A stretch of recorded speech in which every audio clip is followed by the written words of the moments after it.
ఓం సమర్థ సద్గురు శ్రీ సాయినాథాయ నమః. చేళ్లగురికి శివయోగి శ్రీ ఎర్రి తాత చరిత్ర అధ్యాయం 14. ఎర్రిని వెతుక్కుంటూ వచ్చిన పిచ్చి లింగప్ప.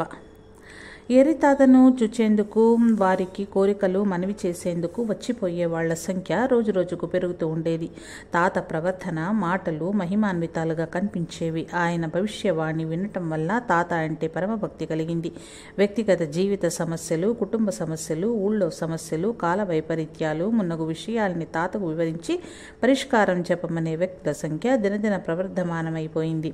చేళ్లగురికి వచ్చాక తాత ఎర్రి తాత అనే పేరుతో గుర్తించబడి దేశవ్యాప్తంగా ఒక ఆకర్షణ కేంద్రమై జాతి, మతం, కులం, ప్రాంతం లాంటి భేదాలకు అతీతంగా ప్రవర్తించేవాడు. తిక్కయ్య మఠం నిర్మించాక మాత్రము చేళ్లగురికి ఒక ధార్మిక కేంద్రంగా మారిపోయింది.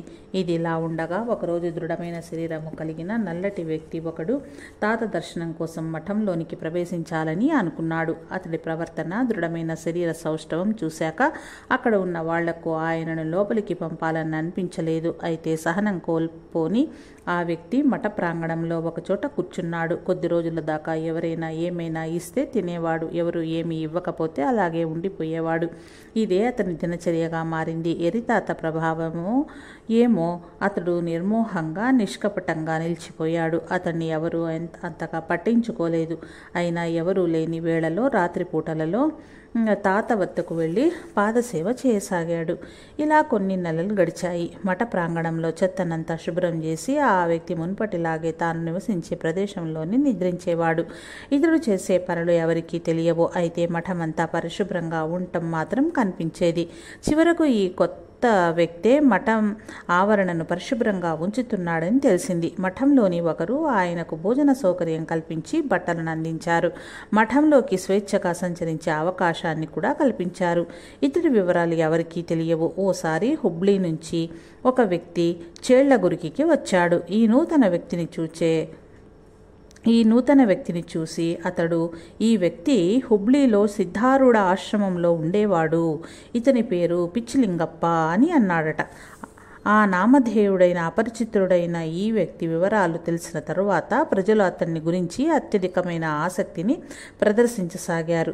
కొందరి ప్రకారం ఇతని పేరు మైలారా. పిచ్చిలింగప్ప సేవలు మాత్రము రోజు యథాప్రకారం కొనసాగుతూ ఉండేవి. ఒకరోజు తాత పిచ్చిలింగప్పను పిలిచి, తుముకూరు చక్లీ తీసుకురావయ్యా అన్నాడట. సంత జరుగుతోంది. చేతిలో చిల్లి గవ్వలేదు. ఎలా వెళ్ళాలి? లింగప్ప ఎవరిదో మూట మోసి కొంత డబ్బు సంపాదించి తుమ్కూరుకు వెళ్ళి 3 అంగళ్లలో నుంచి 3 చక్లీలు కొనుక్కున్నాడు. వీటిలో తాతకు నచ్చిన చక్లీని తిననిద్దామని అనుకున్నాడు. చక్లీని కట్టుకోవటానికి బట్ట కూడా లేదు. చివరకు పాత బట్ట దొరికితే దాంట్లో చక్లీని మూటగట్టుకుని చేళ్లగురికి ప్రయాణం చేశాడు. దారిలో ఒక ఊరు వచ్చింది. చీకటి అయిపోయింది. రాత్రిపూట ఆకలి వేస్తుంటే ఓ ఇంటి ముందు నిలబడ్డాడు పిచ్చిలింగప్ప. అతన్ని దొంగగా భావించిన ఊళ్ళో వారంతా ఊరు మధ్యలో నిలబెట్టి బాగా దేహశుద్ధి చేశారు. లింగప్ప సత్ప్రవర్తనను గమనించిన ఊరు తలవారుకు ఇతడు దొంగ కాదని అనిపించింది. కారణంతో ఇంటికి తీసుకువెళ్ళి రొట్టె తినిపించాడు. లింగప్పకు కొంత మటుకు ఆకలి శాంతించింది. ఎర్రితాత గురువరేణ్యుని కోసం తెచ్చిన చక్లీ ఏమాత్రం చెడిపోలేదు. గురువునకు అర్పించాల్సిన ప్రసాదాన్ని జాగ్రత్తగా పరిరక్షించుకుంటూ పిచ్చిలింగప్ప ఎర్రితాత వద్దకొచ్చాడు. చాలా అలసిపోయాడు. తాత ముందు తాను తెచ్చిన చక్లీని పెట్టాడు. కాశీగంగా రానివయ్యా అని తాత అన్నాడు. దీంతో నిరుత్సాహపడిన లింగప్ప గురువాక్యం అర్థం కాక ఆయన ఇష్టమని భావించి చక్లీని భద్రంగా ఒకచోట పెట్టాడు. 2 రోజులు గడిచాయి. చేళ్లగురికి కాశీగంగయ్య రావటం ఎలా? దానికొకటి సంబంధం లేదు. చక్లీ రుచి చెడిపోతుందేమోనని ఒకవైపు చింత, కాశీ నుంచి గంగ రావటం ఎలా అనేది మరొక చికాకు. ఈ గొడవలో లింగప్ప నిమగ్నుడై ఉన్నాడు. ఇంతలో ఓ భక్తుడు కాశీయాత్ర ముగించుకుని తాత వద్దకు గంగాచలం చెంబుని తెచ్చి అందించాడు. చక్లీ తీసుకురావయ్యా, కాశీగంగ వచ్చింది అని తాత పిలిచినంతనే లింగప్ప వెంటనే చక్లీ అని ఆయనకు అందించాడు. చక్లీ తిని, నీ గంగనివ్వయ్యా అని అడిగి నీళ్లు త్రాగారు తాత. ఎర్రితాత కేవలం నాలుక రుచి కోసమే చెక్లి అడిగాడా? తనకు సేవలు చేస్తున్న లింగప్ప భక్తిని పరీక్షించేందుకు ఇలా చేశాడా? ఈ ప్రశ్నలకు జవాబులు మన ఆలోచనలకు అందవు. అయితే లింగప్ప భక్తి శ్రద్ధలు మాత్రం చాలా గొప్పవి. తాత లింగప్పను పిలిచి, ఇక్కడికి రా, ఇకపై నువ్వు శివరామావధూత పో అని అంటూ నెత్తిపైన అమృతం హస్తాన్ని పెట్టాడు. గురుకృపకు పాత్రుడైన పిచ్చి లింగప్ప శివరామావధూత అనే పేరుతో చేళ్లగురికిలో కొన్ని రోజులు గడిపి తర్వాత దగ్గరలోని చాగిబండెలో కొన్ని రోజులున్నాడు. కొన్ని రోజులు హంపీలో హేమకూటంలో నివసించాడు. అక్కడ భక్తులను అనుగ్రహించాడు. అవధూత అనే పేరుతో ప్రసిద్ధుడైనాడు. శివరామధూతకు అనంతపురం జిల్లా గుత్తి తాలూకా తట్టరకల్లు అనే గ్రామంలో బుగ్గప్ప అనే శిష్యుడుండేవాడు. అంతేవాసి కూడా ఆధ్యాత్మిక సాధనలో నిమగ్నుడైనాడు. అయ్యన గుళ్యంకు చెందిన లక్ష్మణప్ప తాత భక్తుల కోరిక ప్రకారం హరిగిణడోనిలో నిర్మించిన మఠంలో నివసించేవారట. అధ్యాయం 15. శివుడిలో లీనుడైన శివయోగి. అవధూత కావచ్చు, ఆరూఢుడు కావచ్చు, జీవన్ముక్తుడు కావచ్చు, శివయోగి కావచ్చు. శివునిలో ఐక్యమయ్యే స్థితి ఒకటి అందరికీ అనివార్యం. భవబంధాల నుండి విముక్తి కోరి ఆధ్యాత్మిక శివయోగంలో లింగాంగ సామరస్యంతో జీవించే వ్యక్తికి దాన్ని సాధించిన తర్వాత కూడా విదేహముక్తి అనేది ఒకటి ఉంటుంది కదూ. సదేహముక్తి అనేది లోకంలో ఉంది. విదేహముక్తి అనేది పారలౌకిక నేపథ్యంలోనే సాధ్యమవుతుంది. యోగం, శివయోగం, ఆధ్యాత్మిక జీవనం ఇవన్నీ పారమార్థిక సాధనలు. భౌతిక శరీరాన్ని ఆధారంగా చేసుకుని పొందదగిన అలౌకికమైన సిద్ధులు ఇవి. అలాంటి భౌతిక లౌకిక నేపథ్యంలో లభించే విముక్తి అంటే దాని ద్వారా విశ్వశక్తిలో లీనమయ్యే ప్రక్రియే సుమా. దేహంలో నుంచి ఆత్మ విడుదల కావటం సదేహముక్తికి సంబంధించినది. ఆత్మ పరమాత్మలో చేరటము విదేహానికి సంబంధించింది. వెలుగు మహాకాంతి పుంజంలో లీనమయ్యే అదృశ్య ప్రక్రియ ఇది. శివప్రసాదాన్ని అనుభవించే శివయోగికి కూడా శివ సాయుధ్యం, శివ కైవల్యం అనేది ఉందని పురాణాలు చాడుతున్నాయి. చేళ్లగురికి ఎర్రితాతకు కూడా శివ సాయుధ్య సమయం వచ్చింది. శివైక్యం అంటే శివునిలో లీనమయ్యే స్థితి. ఇది పారమార్థిక యోగ సాధనలో ఒక దశ. అప్పటికే తాతకు మఠం నుండి బయటకు రావటం సాధ్యమయ్యేది కాదు. వారి శరీరాన్ని ఆవరించిన వార్ధక్యం పండిపోయింది. దేహం ఆధ్యాత్మిక తేజస్సుతో మాగిన మామిడి పండులా కనిపించేది. బంగారు వర్ణంలో ఆయన శరీరం ప్రకాశించేది. ఆయన శరీరానికి 100 ఏళ్లు నిండిపోయాయి. లోక పరిమితులకు, నియమాలకు అతీతంగా ఆధ్యాత్మిక సమాధి యోగంలో పరాకాష్ఠ పొందిన మహాపురుషులు శివయోగులు తాతగారు. అయితే ఆయనకు శరీరంపై ఏమాత్రమూ వ్యామోహం లేదు. స్వయంగానే తను చాలించాలన్న తలుపు ఆయనకు కలిగింది. సూక్ష్మాన్ని గ్రహించిన తాత దఫేదారును పిలవండయ్యా, నీళ్లు కావాలి అన్నారు. తాత బాగోగుల్ని చూచుకునే వ్యక్తి చాగిబండె కరివసయ్య. ఆయన్నే తాత దఫేదారు అని పిలిచేవాడు. చాగిబండె కరివసయ్య నీరు తెచ్చి ఇవ్వగా తాగి తాత శివ శివ అనంటూ కైలాసవాసి అయ్యాడు. జడ శరీరం కలిగిన వ్యక్తుల్లా బాధతో తాత మెలికలు తిరగలేదు. దేహభ్రాంతికి గురి కాలేదు. స్వేచ్ఛగా తన ప్రాణాల్ని శివునికి అర్పించాడు అని అనిపించింది. ఎర్రితాత శివాధీనులైన వార్త లోకమంతా వ్యాపించింది. అన్ని ప్రదేశాల నుంచి భక్త బృందాలు తండోపతండాలుగా అంతిమ దర్శనానికి వచ్చాయి. మహాపురుషుడు శివయోగి త్రికాల జ్ఞాని అయిన తాత కైలాసవాసులైన ఘటనకు ఆనాడు గుమికూడిన ప్రజలే సాక్షి. జనసముద్రమే తరలి వచ్చింది. శాలివాహన 1844లో దుందుబి నామ సంవత్సరం జ్యేష్ఠ శుద్ధ చవితి రోజున మంగళవారం పునర్వసు నక్షత్రంలో ఉదయం 10 గంటలకు మే 30, 1922 ఎర్రితాత చేళ్లగురికి మఠంలో కైలాసవాసులయ్యారు. చేళ్లగురికిలో టెంకాయ కొట్టారు. కర్పూరం వెలిగించి ఆ రోజు జయ నమః పార్వతీపతే హర హర మహాదేవ మంత్రఘోష వినిపించింది. పంచాక్షరి మంత్ర జపం, తత్వాలు పాఠం, శివభజన, శివనామ సంకీర్తన వంటి కార్యక్రమాలు చేళ్లగురికి మఠంలో జరిగాయి. తాత భౌతిక శరీరంపై విభూతిని, రుద్రాక్షల్ని, పత్రపుష్పాల్ని వేసి భక్తులు ఆర్తి పట్టారు. పుణ్యప్రాప్తికి సంబంధించి సంబంధించిన ఇలాంటి కార్యక్రమాలు సతతంగా సాగిపోయాయి. శివయోగి సాన్నిధ్యం శివ సన్నిధిని తలపించింది. తొలిసారిగా తాత చరిత్రను రచించిన శ్రీ ఎర్రిస్వాముల చరితం కె.ఎం. కరిబసవ శాస్త్రి గారు ఇలా రాశారు. ఆ అవధూత శరీరం నూరేళ్లైనా ముఖంలో ఎలాంటి ముడతలు లేవు. కళవిహీనతే కనిపించలేదు. ఆ జటాజుటం, ఆ విశాలమైన పాలభాగం, ఆ ఆకర్ణాంత నయనాలు, సుదీర్ఘమైన నాసిక, విశాలమైన చెవులు, ఊబిపోయిన వక్షస్థలం, నాజాను బాహులు, చేతి వ్రేళ్లలో చిగురుటాకుల్లా పొడుగ్గా పెరిగిన గోళ్లు, పొట్టదాకా వేలాడే పొడవాటి గడ్డం చూపురులకు పొడగాటి గడ్డము చూపరులకు ఆయన సాక్షాత్తు శివస్వరూపుడుగా గోచరించాడు. ఈ కాలంలోని నాస్తిక మహాశయులకు కూడా ఆ యోగి దివ్యదర్శనం అనన్య భక్తి శ్రద్ధల్ని కలిగించింది. పురాణాల్లో వర్ణించబడిన ఋషి పుంగవుడితడే అనే భావన కలిగించింది. బళ్ళారి జిల్లాలో ఉండి కన్నడ రాష్ట్రాన్ని 30 ఏళ్ల పాటు తన అస్తిత్వంతో అమోఘ దర్శనంతో పావనం చేసి పరమశివునిలో ఐక్యమయ్యారు ఎర్రిస్వాముల వారు. ఇదివరకే శ్రీ తిక్కావధూతలు మఠ నిర్మాణ సమయంలోనే తాత కోసం దివ్య సమాధి కట్టారు. శ్రీ ఎర్రిస్వాముల వారి దివ్య శరీరాన్ని మేళతాళాలతో ప్రణవ పంచాక్షరి మంత్ర పఠన పూర్వకంగా వేద మంత్ర ఘోషలు వినిపిస్తుండగా రకరకాల పత్రపుష్పాలు, విభూతి ఉండలతో ప్రకాశించే దివ్య సమాధి మందిరంలో శాస్త్రోక్తంగా సమాధి చేశారు. సమాధి స్థలం లోపలి భాగం విభూతి ఉండలతో రుద్రాక్ష మణులతో నిండిపోయింది. ఆ రోజు 10,000 మందికి మృష్టాన్న భోజనం వడ్డించారు. ఇలా నిరంతరం 1 మాసం దాకా మఠంలో శాంతి సమారాధనలు కొనసాగాయి. ఇలా శివాధీనుడైన శివయోగి జీవనాన్ని చక్కగా చిత్రించారు శాస్త్రి గారు. వీరశైవ పురాణాలు, శాస్త్రాల ప్రకారం లింగాంగ సామరస్యం సాధించిన శివయోగిని అవధూతలను ఇలా సమాధి చేయటమే సమంజసం. దానం, పిండోదక ప్రధానం, శ్రాద్ధాది కర్మలు ఈ సమాధితో తూగలేవు. నిత్యోత్సవుడుగా వెలిగిన తాత తిక్కయ్య సంకల్పించినట్లే తాతకు చేళ్లగుల్కిలో మఠం ఒకటి నిర్మించబడింది. జంగమశీలులైన తాతకు శాశ్వతమైన స్థలం దొరికింది చేళ్లగుర్కిలోనే.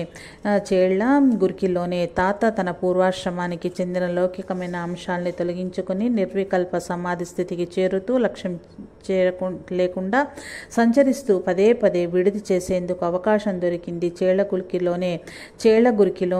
తాత విడిది చేయటము, ఆ గ్రామంలో చేసుకున్న పుణ్య విశేషము. ఆయనకు తిక్కయ్య లాంటి శిష్యుడు లభించాడు. మఠం లాంటి శాశ్వత స్థావరం చేళ్లగురికిలో తాతకు లభించింది. ఇలా కాలమే ఎర్రితాతకు శాశ్వత నివాసాన్ని కల్పించింది. మఠంలో యోగ సమాధి మండపం మొదలైనవి ఉండటంతో దర్శనార్థం వచ్చే వాళ్లకు ఎంతో అనుకూలత కలిగింది. తాతకు పళ్ళు, టెంకాయలు, కర్పూరము, దక్షిణ వీటిని సమర్పించుకోవటం మొదలైంది. భక్తులు ప్రశ్నలు అడిగేవాళ్లు. తాతలో భగవంతుని అంశ ఉందనే విషయాన్ని ప్రజలు గుర్తించారు. దానికి తగిన వాతావరణం ఏర్పడింది. సజీవంగా ఉన్నప్పుడే తాతకు ఊరేగింపు ఉత్సవాలు జరపటం ద్వారా ప్రజలు తమ భక్తి ప్రపత్తుల్ని చాటుకున్నారు. బహుశः మఠ నిర్మాణం పూర్తయ్యాక 1908 కొన్ని సంవత్సరాలలోనే ఉత్సవాల పరంపరలు వైభవోపేతంగా ప్రారంభమయ్యాయి. ప్రతి సంవత్సరం చైత్ర శుద్ధ పౌర్ణమి రోజున హంపి పున్నమి తాతను బండిలో కూర్చోబెట్టి భక్తులు ఉత్సాహంగా ఉత్సవాన్ని ఆచరించడం ప్రారంభించారు. మద్రాసు ప్రాంతంలోని బళ్ళారి జిల్లా పూర్వభాగంలో ఉండే చేళ్లగురికిలో జరిగే ఎర్రితాత ఉత్సవానికి ముంబై ప్రాంతం, ఉత్తర కర్ణాటక నుంచి అత్యధిక సంఖ్యలో ప్రజలు వచ్చేవాళ్ళు. ఇది విశేషము. భక్తుల భక్తికి సంకేతాలుగా ఉన్న ఆచార వ్యవహారాలు కాలక్రమంలో జాతరగా మారిపోయాయి. ఇది సమంజసమే. అయితే ప్రారంభంలో అంత సులభంగా జరిగేది కాదు. ఎందుకంటే అవధూత అయిన తాతకు ఇలాంటివన్నీ అవసరం లేదు. అయితే తాతకు ఇవన్నీ అనవసరం అంటే దాని అర్థం భక్తులకు కూడా అనవసరం కాదు కదా. భక్తులు తమ భక్తిని ప్రకటించుకునేందుకు జాతర ఏర్పాట్లు చేయటం అనివార్యమైంది. ఒక బండిపై పొడగాటి కాగితం వెదురుతో తయారు చేసిన కాంతి పుంజాన్ని అమర్చి కూర్చునేందుకు ఎత్తైన పీఠాన్ని నిర్మించి తాతను దానిపై కూర్చునేటట్టు చేసేవారు. ఇవన్నీ తాతకు ఇష్టం లేని పనులు. అందువల్ల ఆయనకిదంతా శారీరక మానసికమైన హింసగా మారింది. ఆయన ఒక రకమైన సంకోచానికి గురయ్యేవారు. తాతను పీటపై కూర్చోబెట్టాలనే కోరికతో భక్తులు పిలవటానికి వచ్చి టెంకాయ కొట్టి మంగళహారతి చేసి తాత రా పోదాం, కాలాతీతమైంది అని పలికేవాళ్ళు. తాత చాలామంది ఎదురు చూస్తున్నారులే తాత అని సమాధి స్థితిలో ఉన్న తాతను మేల్కొల్పేవాళ్ళు కొందరు. అప్పుడు తాతకు బాగా కోపం వచ్చేదట. ఇలా అవసరం చేస్తే ఇలా అవసరం చేస్తే తాత కోపించేవాడు. అయితే తాత వీటితో నాకెలాంటి సంబంధం లేదని నిమ్మకు నీరెత్తినట్టు నిశ్చలంగా ఉండిపోయేవాడట. అప్పుడు ఇలా పిలుస్తూ ఉంటే తాతగారు రా భుజాలు పట్టుకుని ఎత్తుకుని వెళ్దాము అని కొందరు చెప్పాక తాతకు కోపం వచ్చేదట. అయినప్పటికీ ప్రజలు బండిపై కూర్చోబెట్టేవారట. బండిలో కూర్చోబెట్టే వేళ తాతకు బాగా సన్నిహితులైన జానేరా హనుమంతప్ప, జాయనూరు హంపಣ್ణ ఆయన వద్ద నిలబడేవాళ్ళు. మఠంలో నుంచి బయలుదేరిన ఉత్సవం తాలూకు ఊరేగింపు బసవಣ್ణ విగ్రహం దాకా వెళ్ళి తిరిగి వచ్చేది. ఈ దృశ్యాన్ని చూసిన ప్రజలకు దైవ సాక్షాత్కారం అయినట్లనిపించేది. శాలివాహక శకము 1844 దుందుభినామ సంవత్సరం జ్యేష్ఠ శుద్ధ షష్ఠి రోజున తాత జీవ సమాధి పొందాడు. చరిత్రలో శాశ్వతంగా నిలిచిపోయాడు. అలనాడు ప్రజల్లో మరో ఉత్సవం ఉరకలు వేసేది. 3వ సంవత్సరం నుండి అంటే శాలివాహన శకం 1845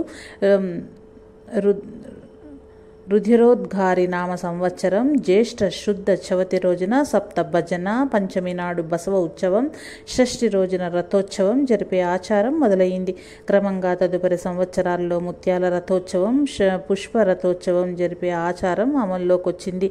ఏరితాత చేళ్లగురికిలో జీవ సమాధి పొందటం ఒక రకంగా ధార్మికమైన అంశం, చారిత్రాత్మకమైన అంశం కూడా. ఎందుకంటే నిర్వికల్ప సమాధి స్థితిని పొందిన ఒక వ్యక్తి లోకం గురించిన స్పృహయే లేకుండా నిరంతరం యోగ పారవశ్యంలో మునిగిపోయేవాడు. 25 సంవత్సరాల దాకా 1897 నుంచి 1922 ఒకే ఊళ్ళో నివసించి తన కోసమే ఒక మఠం నిర్మించుకునేందుకు కారణభూతులై అక్కడే జీవ సమాధి పొంది శాశ్వతంగా దైవిక స్వరూపం పొందటం అంటే ఇది ఒక అపూర్వమైన ధార్మిక చారిత్రాత్మక సంఘటన. మఠం నిర్మాణమవుతున్న వేళలోనే క్రింది అంతస్తులో సమాధి మంటపం నిర్మించబడింది. తాత జీవ సమాధి పొందాక కూడా చేళ్లగురికి భక్తజన సాగరం తరలి రావటం జరిగింది. తండోపతండలుగా వచ్చే భక్తుల్ని నియంత్రించడం చాలా కష్టమైంది. తాతగారి మహిమా జ్యోతి నిరంతరం ప్రకాశిస్తూ ఉండేది. కొన్ని రోజులకు మసకగా మారింది. చాలా సంవత్సరాల పాటు మఠం వ్యవహారాలు మందకొడిగా సాగాయి. కె బసవయ్య గారు మఠం బాగోగులు చూచుకునే బాధ్యత వహించారు. భక్తి శ్రద్ధలతో మఠం పావిత్ర్యాన్ని పరిరక్షించుకుంటూ వచ్చారు. నిజానికి ఇతడు సాహసం చేసి మఠాన్ని నడిపించుకుంటూ వచ్చారు. ఎరితాత ఆయన గారి మహిమలు కాలగర్భంలో కొంతకాలం పాటు సుప్తమైపోయిన వేళలో చానాళ అయ్యన గౌడ అనే వ్యక్తి జీవ సమాధికి కాయకల్పం చేయదలిచినాడు. ఎరితాత జీవ సమాధి పొందిన క్రింది అంతస్తులోని యోగ సమాధి మంటపానికి పై అంతస్తులో అంటే మఠం మధ్యలో తాత శిలా విగ్రహాన్ని ప్రతిష్ఠింపజేశారు. ఎలాంటి ఉత్సాహము లేక ఉత్సవాలు ఊరేగింపులు జరగక మఠం సుప్త స్థితిలో ఉన్న వేళలో ఎరితాత గారి శిలా ప్రతిమను స్థాపించటం ద్వారా చానాళ్ళు అయ్యన గౌడ సార్థక జీవనుడైనాడు. దీనివల్ల చేళ్లగురికి భక్త సమూహానికి ఒక పరిహారాత్మక యోగం లభించినట్లయింది.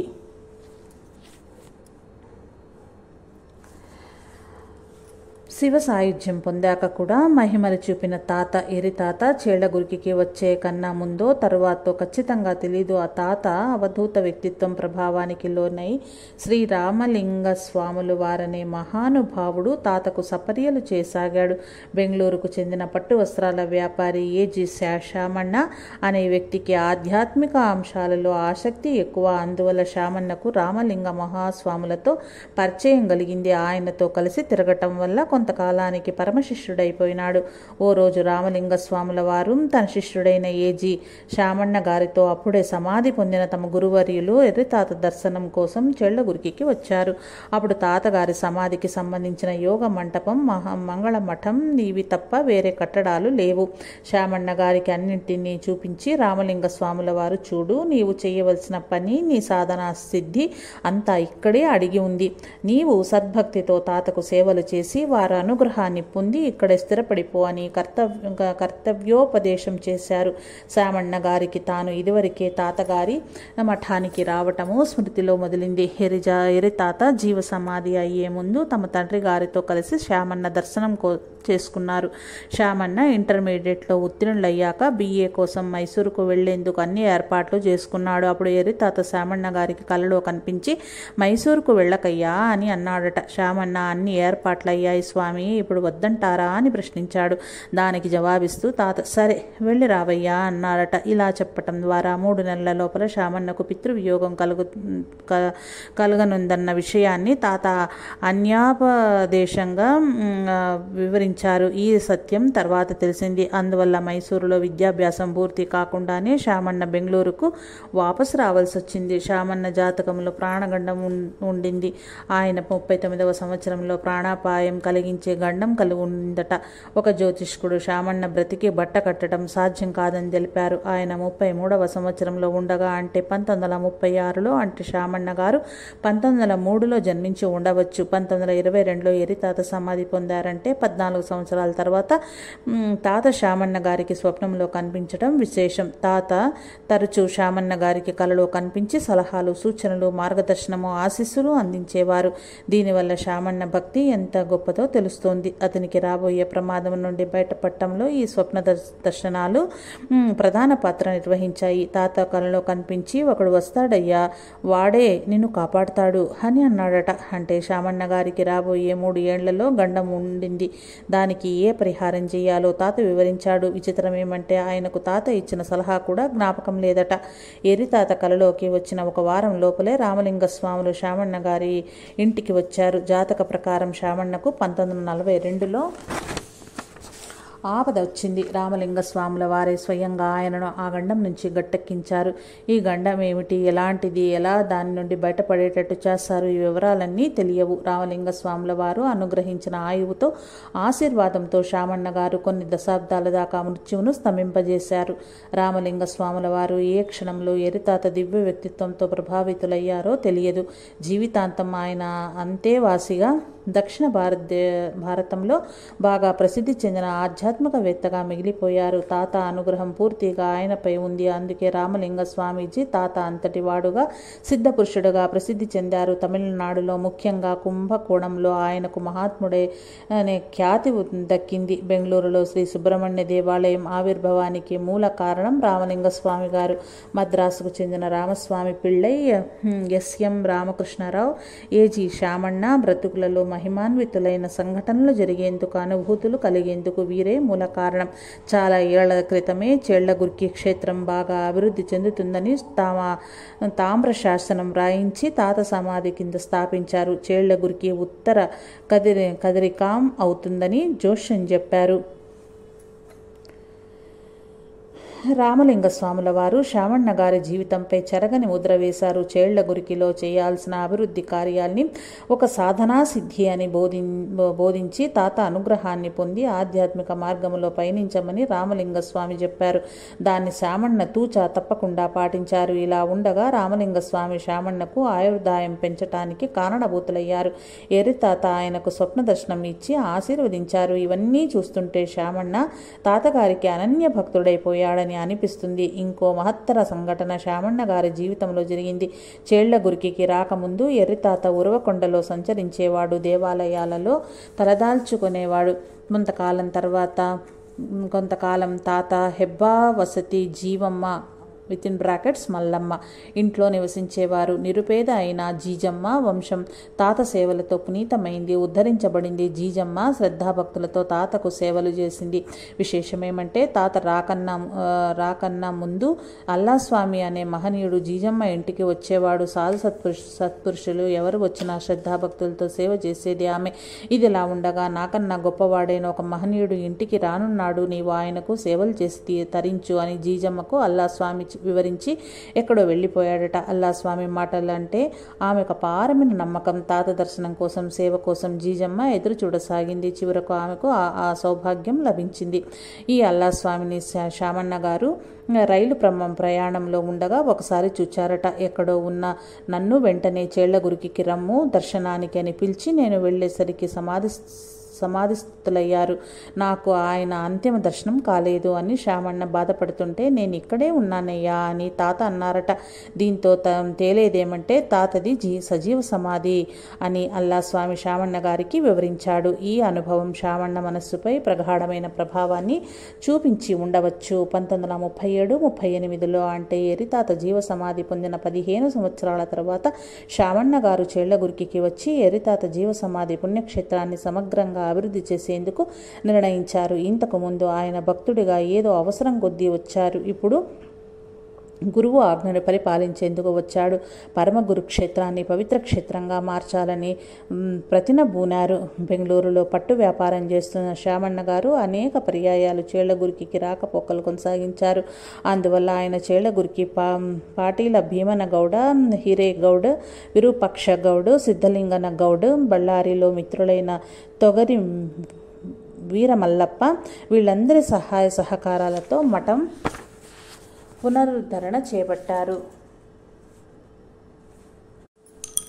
ఆకర్షణీయ రీతిలో చక్కటి ప్రాకారం, గోపురం, అన్నదాన సత్రము, యాత్రిక వసతి గృహము, మున్నగు కట్టడాలన్నీ నిర్మించారు. తాత కూర్చునే వేదికపై తాతగారి బృహత్తరమైన తెల్లటి విగ్రహాన్ని స్థాపించారు. ఇంకా చాలా మార్పులు చేసి మఠం అందంగా కనిపించేటట్టు చేశారు. ఎరితాత చేళ్లగుర్కి రాకముందు మల్లప్పన్న మట్టిలో కూర్చునేవాడు. ఆ స్థలంలో ఒక స్మారకం నిర్మించారు. అక్కడి నుంచి చేళ్లగుర్కి విశాలమైన దారికి పునాదులు వేశారు. తాత చేళ్లగుర్కి వచ్చిన కొన్ని సంవత్సరాల తర్వాత మైదానాన్ని తిక్కయ్య మఠంగా మార్చినాడు. అలాగే రెండో దశలో శామಣ್ణ గారు వచ్చి మఠానికి కాయకల్పం చేశారు. ముఖ్యంగా నవగ్రహ గణపతి విగ్రహాన్ని స్థాపించారు. మఠం సింహద్వారంలో 2 వైపులా కట్టడాలు, పాఠశాల, శివానుభవ మండపము మున్నగు వాటిని భక్తుల విరాళాలతో నిర్మించారు. ప్రస్తుతం మంగళకరమైన చేళ్లగుర్కి క్షేత్రం ప్రేక్షణీయంగా కూడా మారిపోయింది. మఠం పరిసరాల వాతావరణాన్ని దివ్యంగా మార్చే విషయంలో తాత భవిష్యత్తును సూచించే రీతిలో అనుగ్రహ భాషణ చేసిన దాఖలాలున్నాయి. తిక్కయ్య మఠం నిర్మించి పూజకు, నిత్య నైవేద్యానికి తగిన ఏర్పాట్లు చేసే సమయంలో నీటి కొరత కనిపించింది. ఒక బావిని నిర్మిద్దామనే ఆలోచన తిక్కయ్యకు కలిగింది. అప్పట్లో చేళ్లగుర్కిలో నీటి ఎద్దడి బాగా ఉండేది. ఆ ఊళ్ళో జనం నీటి కోసం చాలా చోట్ల త్రవ్వినా లాభం లేకపోయింది. అవన్నీ నీటి ఊటలుగా మారలేదు, కేవలం తగ్గులుగానే మిగిలిపోయాయి. అన్నానికి కొరత లేదు. అయితే చేళ్లగుర్కిలో నీటికి మాత్రం చాలా ఇబ్బంది పడ్డారు ప్రజలు. ఊరి ప్రజలు చుట్టుప్రక్కల గ్రామాలకు వెళ్ళి నీళ్లు తెచ్చుకునేవారు. జాతర లాంటి కొన్ని విశేషమైన సందర్భాలలో ఎడ్ల బండల్లో నీళ్లు తెచ్చేవాళ్ళు. ఊళ్ళో కొన్ని చలివేంద్రాలు పెట్టారు. వాటికి కూడా నీళ్లు అవసరమయ్యేది. జోడదళ రాసి దొడ్డనగౌడ గారి తండ్రి అయిన జోడదరాసి పంపన్నగౌడకు మఠం నిర్మించిన తిక్కయ్యకు చేళ్లగుర్కిలో నీళ్లు వచ్చేటట్లు చేయటం సాధ్యం కాలేదు. తాత అక్కడ ఉన్నప్పటి నుంచి ఈ ప్రయత్నం కొనసాగింది. ఇక లాభం లేదనుకుని ప్రజలు తాతనే అడిగారు. అప్పుడు తాత బంగారు గుణపం ఉన్న వ్యక్తులు వచ్చి తవ్వితే నీళ్లు ఊరుతాయి అని సూచ్యగా సెలవిచ్చాడట. బంగారు గుణపం ఉన్న వ్యక్తి ఎవరు, ఎప్పుడు వస్తారు అనే అంశాలకు సమాధానం ఎప్పుడు వస్తుందా అని ప్రజలు ఎదురు చూడసాగారు. కొన్ని రోజుల తర్వాత ఎరితాత జీవ సమాధిలోకి ప్రవేశించారు. సూచ్యంగా చెప్పిన భవిష్యవాణి సత్యమయ్యే రోజులు రానే వచ్చాయి. ఓసారి రామలింగ స్వాముల వారు జాతర సమయంలో తాతమఠానికి వచ్చారు. వారి దర్శనం చేయించటం కోసము శామಣ್ణ గారు బళ్ళారిలోని వై మహాబలేశ్వరప్ప గారిని చేళ్లగుర్కికి పిలుచుకొని వచ్చారు. జాతర ముగిశాక తన దర్శనం కోసం వచ్చిన ప్రజలందరికీ తమ జోలలో నుంచి తీసి భస్మాన్ని సహజంగానే ఇవ్వసాగారు. ప్రసాదం కోసం అర్రులు చచ్చే వాళ్లలో కొందరు పట్టు తలపాగా ధరించిన వాళ్ళు ఉన్నారు, పట్టు వస్త్రాలు వేసుకున్నవారు ఉన్నారు, అంచుతో కూడిన పట్టు పంచెను కట్టుకున్న వారు కూడా ఉన్నారు. అలాంటి ఒక వృద్ధుణ్ణి చూసి రామలింగ స్వాముల వారు, నీకెందుకయ్యా ప్రసాదం, బ్రతుకంతా వ్యర్థం చేసుకున్న మూర్ఖుడివి అని అన్నారట. అతడు దుర్మార్గుడు, దుష్టుడుగా ఉంటూ ధనార్జన చేసి దుష్కృత్యాలకై డబ్బు వినియోగించాడు. సమాజానికి ఏమాత్రం ఉపయోగపడని శ్రీమంతుడు. ఇవన్నీ గమనిస్తూ ఓ చోట కూర్చున్నాడట వై మహాబలేశ్వరప్ప గారు. రామలింగ స్వాముల వారు సిరి సంపదను సూచించే ఆడంబరాల వేషభూషణలో ఉన్న వ్యక్తిలోని దుష్టచిత్తాన్ని గుర్తించారు. అందుకే ఆయన పట్ల భక్తి గౌరవాలు రెట్టింపయ్యాయి. ఆ రోజు ప్రసాద రూపంలో శామಣ್ణ గారిచ్చిన లడ్డు ఎంతో రుచిగా ఉండింది. అంతటి రుచికరమైన లడ్డు నేనెప్పుడూ తిని ఉండలేదు. చెట్టినాడలో శ్రీమంతుడైన చెట్టియార్ ఇంట్లో నేను బంగారు తట్టలో మిష్టాన్న భోజనం చేశా. అయితే ఇంతటి రుచిని నేనెన్నడూ చూడలేదు. ఆ రోజు మఠంలో తిన్న లడ్డు అద్భుతంగా ఉండింది. అది నా స్మృతిలో నుంచి మాసిపోలేదు, ఇంకా మధురంగా మిగిలింది అని ఎర్రితాత పలికినప్పుడల్లా వై మహాబలేశ్వరప్ప గారు ఆ మాటల్ని నెమరు వేసుకునేవారట. బహుశా రామలింగ స్వాముల వారి పట్ల భక్తి గౌరవాలు పెరగటానికి ఎర్రితాత మఠంలో ప్రసాదం వల్ల కలిగే ప్రసన్నతను కార్యరూపంలోకి తేవడం లాంటివి వై మహాబలేశ్వరప్ప గారికి సేవా ప్రవృత్తిని పెంపొందించుకోవటంలో ప్రేరణనందించాయి. ఎర్రితాత మఠంలో నీటి ఎద్దడి మొదలయ్యింది. రామలింగ స్వాముల వారు అనుగ్రహ భాషణం చేశారు. ఇది జనులకు ప్రేరణ కలిగించింది. కొందరు ఇక్కడ నీళ్లు రావు అని తాత తమ శరీరంలోకి ఆవహించి చెబుతున్నాడని నటించి చూపించారు. అయితే వై మహాబలేశ్వరప్ప మాత్రం దృఢ సంకల్పంతో మఠానికి నీరు తేవాలని నిర్ణయించారు. బహుశా 1948లో బావి తవ్వటం ప్రారంభించి పూర్తి చేశారు. తాత మఠంలో గంగ ఉబికింది. అప్పటికి బంగారు గుణపం ఉన్న వాళ్ళు తవ్వితే నీళ్లు వస్తాయన్న ఎర్రితాత జోష్యము కార్యరూపం దాల్చింది. ఎర్రితాత స్వప్న దర్శనానికి సంబంధించినంత వరకు శామన్న గారి బ్రతుకులో ఒక విశిష్టానుభవం కలిగింది. ఏకకాలంలో తాత ఆ సదృశ వ్యక్తిత్వాన్ని చాటి చెప్పే ఘటన ఇది. దీనివల్ల శామన్న గారి భక్తి వైశిష్ట్యం తేటతెల్లమవుతోంది. శ్రావణ గారు మఠంలో తాత సమాధిస్థుడైన స్థలంలో పడుకున్నారు. తాత కలలోకి వచ్చి, నేను సమాధి కాలేదయ్యా, యోగ సమాధిలో ఉండగా మూర్ఖులు తెలియక నన్ను సమాధి చేశారు అని అన్నారట. దానికి బదులుగా శ్రావణ గారు, ఇప్పుడేమైంది, సమాధిని తీయిస్తాను అని అన్నాడు. సమయం వస్తోంది, అప్పుడు నేనే వస్తాను, ఇప్పుడు ఏమీ సమాధి తీయించవద్దు అని తాత చెప్పారట. కలలో కలిగిన దివ్యానుభూతిని శామన్న గారు ఊళ్ళోని ప్రముఖులకు తెలిపారు. తాత 1922లో సమాధి అయిన తరుణంలో ఉన్నవాళ్లను ప్రశ్నించాలని ఊరి పెద్దలు నిర్ణయించారు. చేళ్లగుర్కికి చెందిన శేఖరప్ప గారు తాత సమాధి అయిన వేళ వారిని లోపలి వాకిలికి ఎత్తుకుని వెళ్లే వేళ కాళ్ళు చేతులు ఏమాత్రం బిగుసుకుపోలేదట. ప్రాణాలు ఉన్న వ్యక్తి కాళ్ళు చేతుల్లాగే ఉండేవట.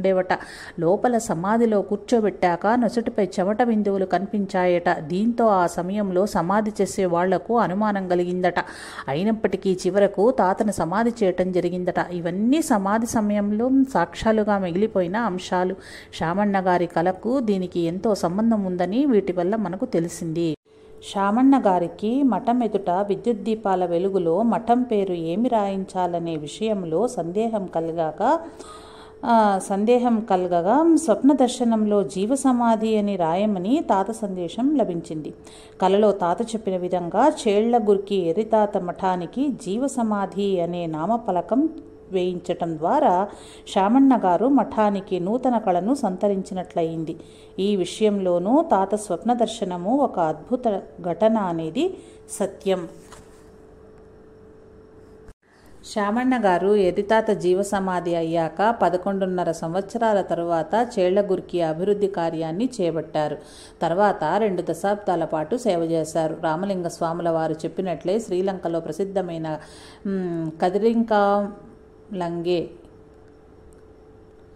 కదిరికాంలాగే చేళ్లగుర్కిని మహాక్షేత్రంగా తీర్చిదిద్దారు శామన్న గారు. తాతపై శామన్నకు అపారమైన ప్రగాఢ విశ్వాసం. ఎర్రితాత లాంటి శివయోగి నివాస స్థానమైన చేళ్లగుర్కి లాంటి ప్రదేశంలో అభివృద్ధి కార్యక్రమాలను చేపట్టడం తన పూర్వ పుణ్యాల ఫలంగా శామన్న భావించారు.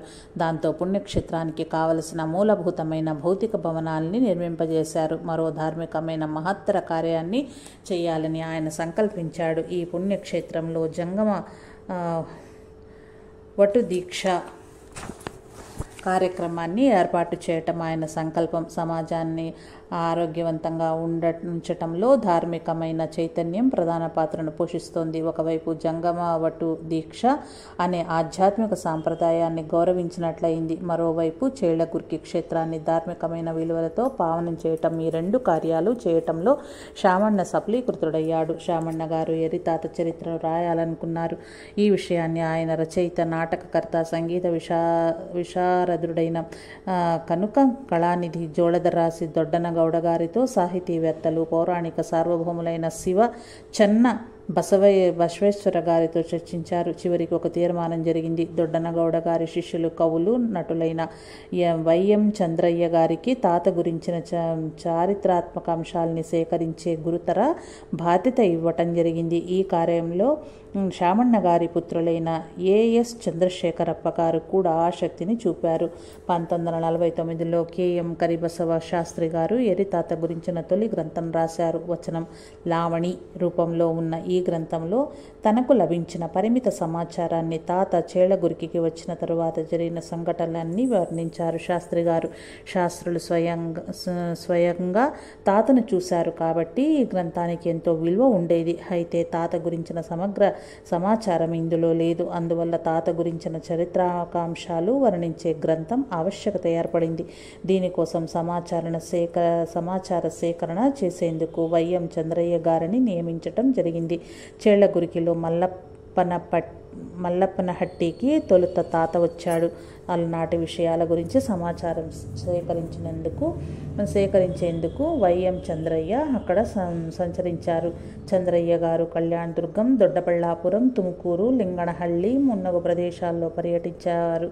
ఆయన మీనహళ్ళికి చెందిన వీరభద్రప్ప, కురుబర దొడ్డమల్లయ్య, రాయన గౌడర బస్సప్ప, చిత్రదుర్గకు చెందిన ఎం సదాశివప్ప, పండ్రాపురానికి చెందిన గోవిందదాస్, తిపటూరు తాలూకానికి హొన్నవళ్ళికి చెందిన బెళువనేరల రంగాపురంలోని అచ్చక వీరాచారి, బెలుగుప్పకు చెందిన కె వీరమ్మ, కురుబర లక్ష్మమ్మ, చిక్కಣ್ణ ముష్టూరులకు చెందిన జీర వీరప్ప, తలహవార రామప్ప, కమ్మార పాపಣ್ణ, తలవార తిమ్మప్ప, చేళ్లగురికి చెందిన భీమనగౌడ, చాకుబండకు చెందిన కరిబసయ్య, అనంతపురం జిల్లా మడకసిరలోని ముదవటి గ్రామానికి చెందిన అంజీ హుచ్చమ్మ, నిరంతర స్వాములవారు మరియు ఇతరుల ద్వారా సమాచారాన్ని నిరంజన స్వాముల వారు మరియు ఇతరుల ద్వారా సమాచారాన్ని సేకరించాడు. ఈ విషయంలోనూ తాతలోని ఒక శక్తి పనిచేసింది. వైఎం చంద్రయ్య గారు కొన్ని సంవత్సరాల దాకా తాత గురించిన చారిత్రక అంశాల జాడల్ని గుర్తిస్తూ ఊళ్ళన్నీ తిరుగుతున్నారు. అయితే ఆయనకు లభించే అంశాల్లో ఒకదానికొకటి పొంతన కనిపించలేదు. చారిత్రాత్మకంగా సమంజసం కాదు అని భావించదగిన అంశాలున్నాయి. శామಣ್ణ గారు ఆయన అన్వేషణను ఆపివేయమని చెప్పి మహాత్ముల విపరీత చరిత్ర కలిగి ఉంటారు, మీకు కావలసిన రీతిలో తాతగారి చరిత్ర లభించదు, వారి భక్తులు చెప్పే అంశాలనే సేకరించి త్వరలో పుస్తక రూపంలో ప్రకటించమని సలహా ఇచ్చారు. భక్తి శ్రద్ధలతో ఏమాత్రం అనుకూలత లేని ఊళ్ళల్లోనే సంచరించే చంద్రయ్యకు ఒక అనుభవం కలిగింది. ఆ ఒక ఊళ్ళో బాగా దుమ్ము ధూళి ముసురుకున్న జీర్ణ మండపంలో చంద్రయ్య పరవశుడై కూర్చున్నారు. అర్ధ నిమీలిత నేత్రాలతో గోడకు ఆనుకుని కూర్చుని, ఏమయ్యా ఎరితాత, నీ ఊరేదో చెప్పవయ్యా, ఊరకుండే నీ ఊరు నాకు కావాలయ్యా, హరియూరు వైపు అని పెద్దలు చెప్పగా విని వారియూరుకు వెళ్ళి అడిగాను. ఎరుగమంటారు నిన్ను, పరదేశీయుడువా నీవు, ఎలా తెలుసుకోవాలి నీ ఊరి దారిని? ధరలో చేళ్లగొరికి పురంలో వెలసిన